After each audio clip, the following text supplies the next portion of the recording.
Hello students, um, we have been studying about the downstreaming processes, product recovery. Okay, so today we will study about the techniques involved in chromatography. So what is chromatography? Chromatography is a technique where you separate out some molecules based on the molecular weight, isn't it? So in the lower classes you would have studied how to separate out the photosynthetic pigments like chlorophyll A, chlorophyll B, okay, xanthophylls and all, carotenoids, through a paper chromatography. So you have a set of molecules, you load them and then use a phase where you can separate out. Mobile phase and stationary phase will be there. Mobile phase carries all the molecules, and on the stationary phase you can find them getting separated. Okay, so today we'll study about the various chromatography techniques and its importance in the industry. Okay.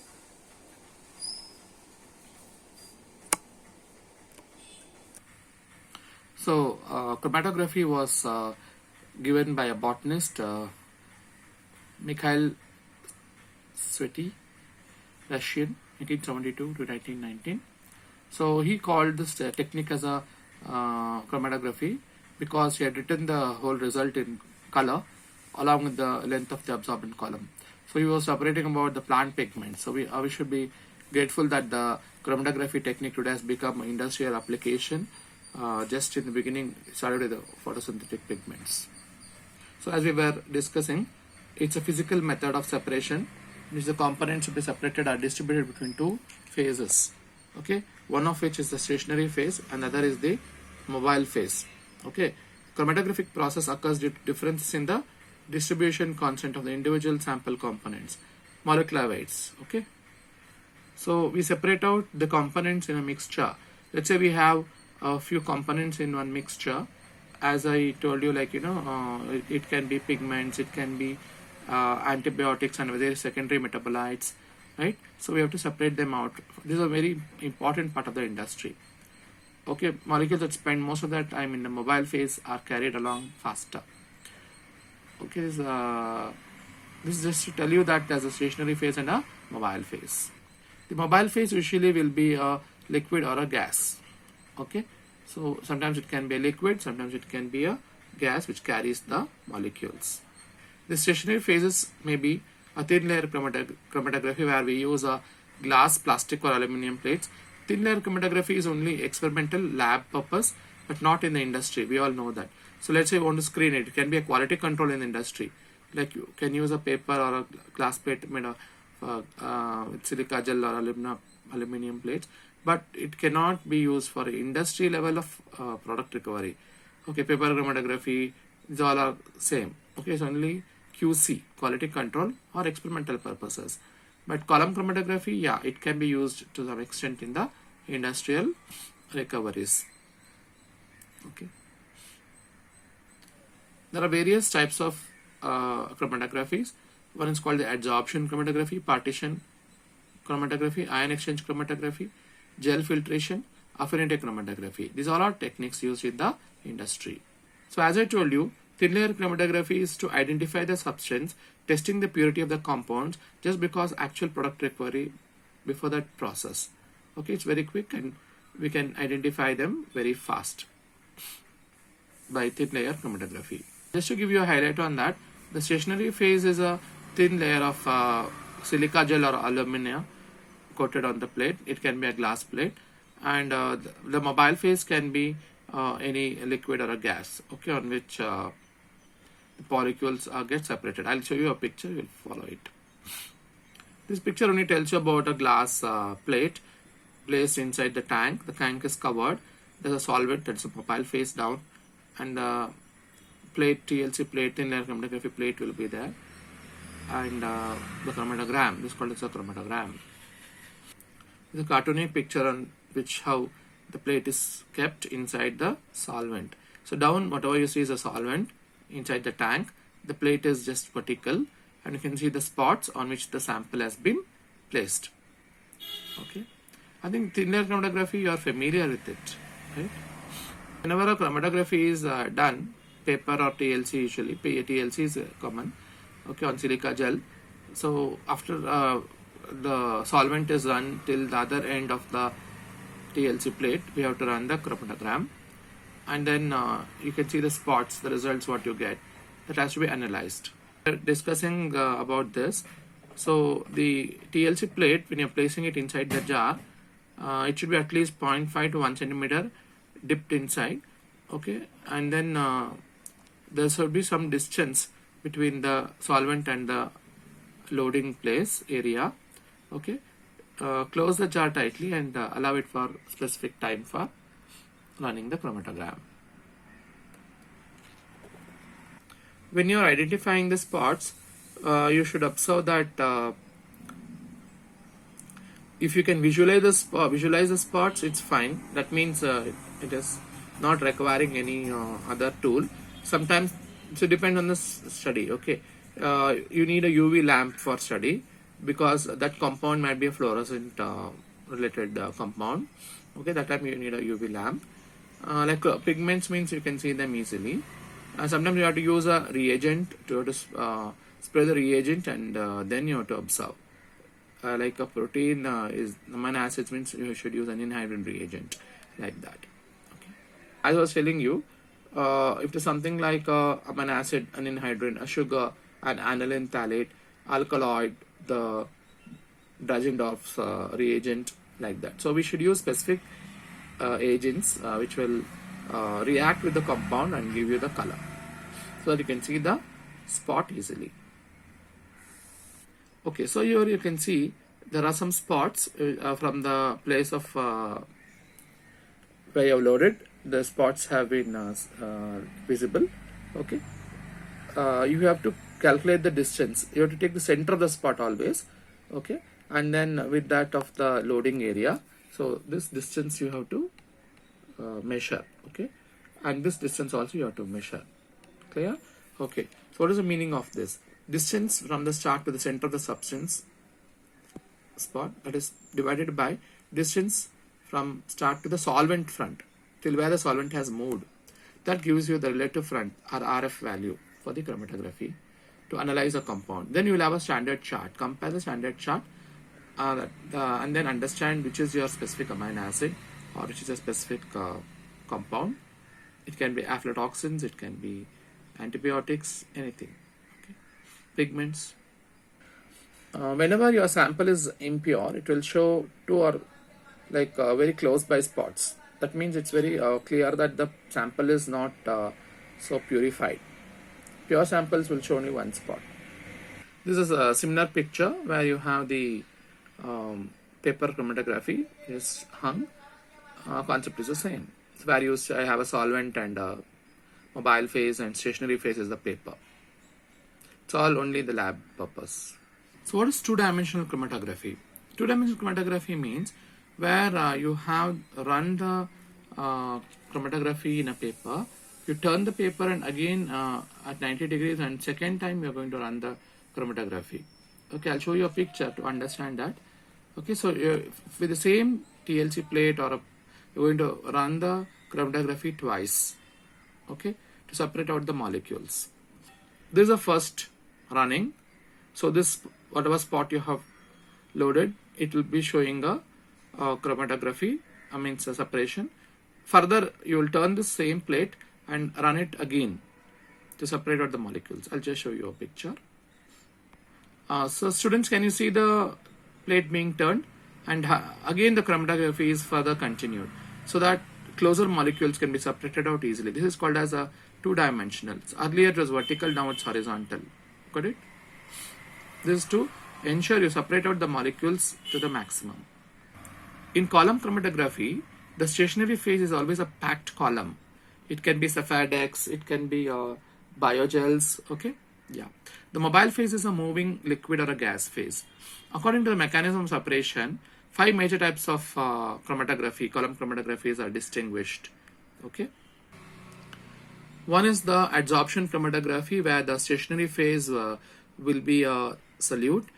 Partition chromatography, where thin film of liquid formed on the surface of a solid inert support, where the solutes equilibrate between the two phases.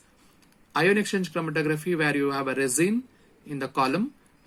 Can be a cation exchanger or it can be an anionic exchanger. I'll discuss that. in molecular exclusion chromatography, where a porous gel with no attractive action on solute molecules. So based on the size of the, I can call it as a gel filtration. Okay, molecular exclusion chromatography. Okay, affinity chromatography is something where in the column you have some molecule. Okay, let's say you have an antigen in the column. That's called affinity, where you pass some antibodies. One specific antibody will bind to it. Okay, that's how you purify from hundreds of antibodies. You can get the one specific antibody. Mobile phases can be liquids, which is used, or sometimes gas. Okay. With this background, I can just tell you a few more, which is industrially having its applications. This is a column chromatography, where you can see that the stationary phase is a column. Okay, and the elution is happening. Elution is a process in the chromatography where you elute any molecule which is there in the resin or gel. See, columns are having different types of stationary phases. One can be a gel, one can be some resin, like that. So molecules of your choice will be trapped in the gel or in the resin. You need to recover them. That is process is called as elution. Eluting. So here you can see the one of the techniques called as the gel filtration. So where you have gels of different porosity sizes taken in the column. Okay, so what is this actually gel beads? So you can see here. So these are the gel beads. Can you see some porosity in the gel beads here? Okay, so what happens is when you pass any solution through this column, so these are gel beads. This process is called gel filtration. Okay, always remember what you can see is larger molecules will pass. Larger molecules will pass through the column. Smaller molecules will pass through the porosity of the gel beads. So they go slow.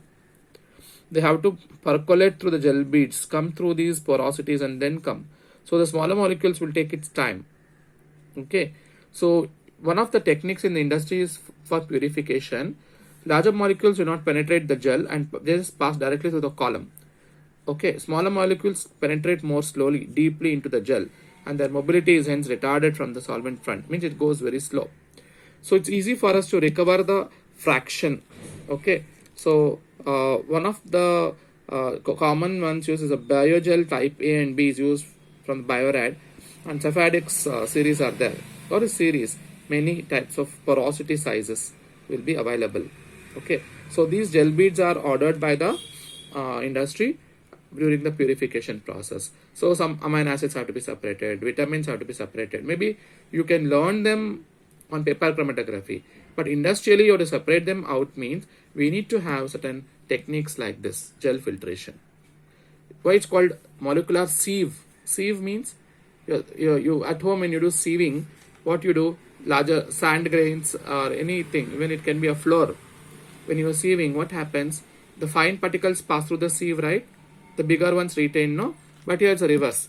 The bigger ones pass out of the gel bead and the smaller ones pass through the porosity of the gel beads. We get different sizes of the gel beads.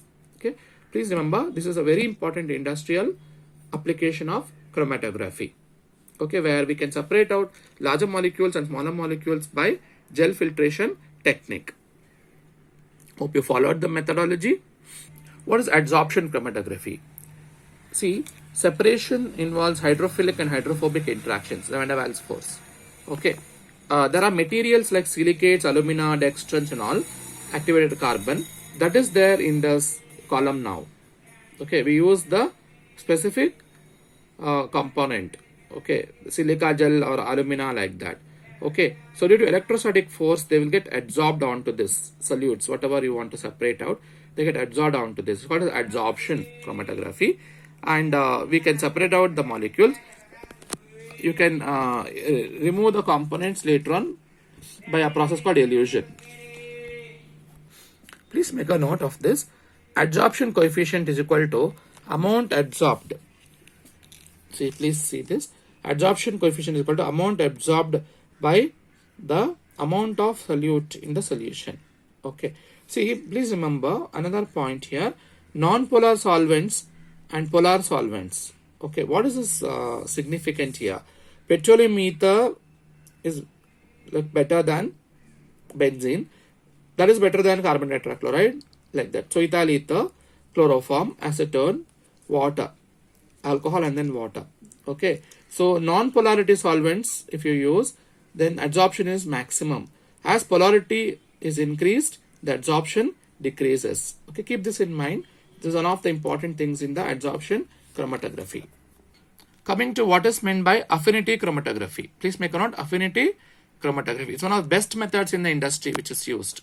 Affinity chromatography. Okay, where you're using some specific substance, like let's say you want to separate out enzyme. You have a set of enzymes, you need to separate them out. Use the substrate particularly here. Let's say you pass around different 15 enzymes you pass. Okay, you have a substrate here. The enzyme will bind to that like ES and complex. Remaining all enzymes will pass through them. Then you can elute this out later on. That's called elution process. Similarly, let's say you have hundreds of antibodies in a sample. Okay, you need to specifically take out one antibody from there. So what you should do? So you would have developed the antibodies somewhere. You collect the serum and then you want to separate out. So you give the antigen here. The antibody, hundreds of antibodies pass here. Specific antibody will bind. Remaining will pass through them. Okay, when you wash. And then you collect this with a process called as elution. Got it? Okay. Remember another point about this one. Smaller the height, more efficient the column will be. More the height, less efficient it becomes. Okay. So please remember that here H is equal to L by H. H is the variance per unit, that is length. L is the length of the column. N is the number of particles in the column. Okay. Ion exchange chromatography is a technique where you separate out the molecules based on the characteristics of the resin. Okay, it can be this column will have a resin. Okay, so ionic strength is very important here. So we call them as cation exchangers and anionic exchangers. Cationic exchangers are usually the resin will be a positively charged resin, like cellulose filter. Okay, when you pass a solution, negatively charged molecules will bind to this. The reverse is in case of anionic exchanger. In anionic exchanger, we have the resin which is negatively charged. The solutions which are the molecules are positively charged will bind to them. Okay, repeat once again. Cationic exchanger is positive charge. In anionic exchanger, resin is a negative charge. Okay, here we can use amberlite, Dovex, etc. Here anionic exchanger, which is having a negative charge resin, will be Dovex, amberlite, but they would have given a charge accordingly. Okay, please remember that. That's the importance of this. Okay, so molecules are separated based on the ionic nature or the strength. So take an example here. So you get the sodium salt of sodium which is positive charge. We have to use a negative charge resin like that. Okay, so they get separated out. They get retained on the filter or resin, and then we can elute them out. This is in case of penicillin. Students, we also should know little about the HPLC, that is the high pressure liquid chromatography, where you have a instrument and a solvent is a mobile phase, which will help in separating out the components which you inject into this instrument. Okay, this is used for detection. Components separated by injecting a sample onto the column. Okay, the mixture pass through the column at differentiates due to the differences in their partition behavior between the mobile phase and the stationary phase. Okay, mobile phase must be degassed to eliminate the formation of air bubbles. Okay, this is a picture of the HPLC. You can see two reservoirs, the degassers mixing two solvents. Okay, and then it's pumped through a high pressure pump, which is in blue color.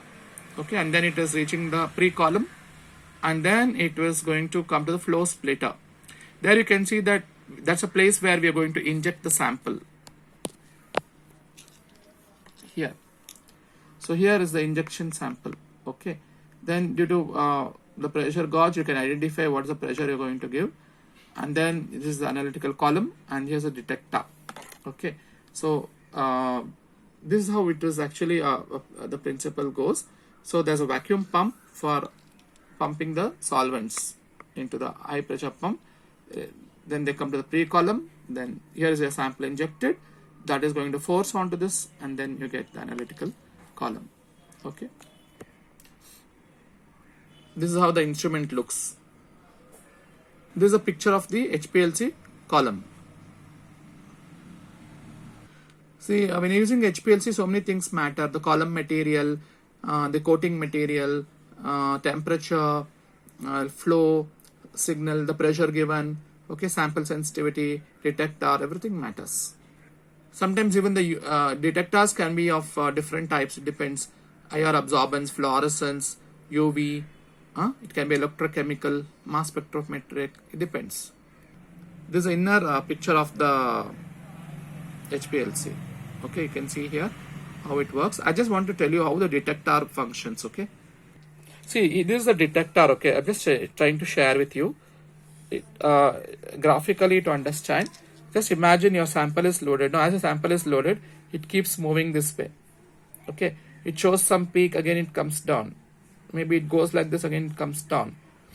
Okay, so where this actually peak starts, that is very important. It just goes like this, maybe, and then it comes down. So where exactly your sample gives you maximum retention time, that is more important. This is your retention time, the time taken. This is a retention time taken to start with the peak. Okay, the first peak only is very important for us to find out. Then let's say you have number of hormones. Okay, impurities will be there, but maximum whatever peak you get, that is I'll give you the calculation for that. Okay, so height of the peak also matters there. Okay, like how you say retention time, you have standard values for the indolestic acid, oxins, etc., like that, no? So oxyberylines, so we can find out that. So this is how it looks, on the screen. Let's say you're running a column, you can keep seeing that it goes this way. Whatever samples are detected, it shows like this peaks. It can come like this, again it goes for a long time, then it goes like this. Okay, these are understanding that there are different components in yours, and how much is your component, that is what is shown in the length. Okay, yeah, and then maybe in a future class I'll just try to show you a few more calculations regarding this. Okay, for time being we just learn these processes. Students, can you see this? This is an example to tell you. So this is a graph. Okay, this graph shows a retention time of 2.7. How 2.7?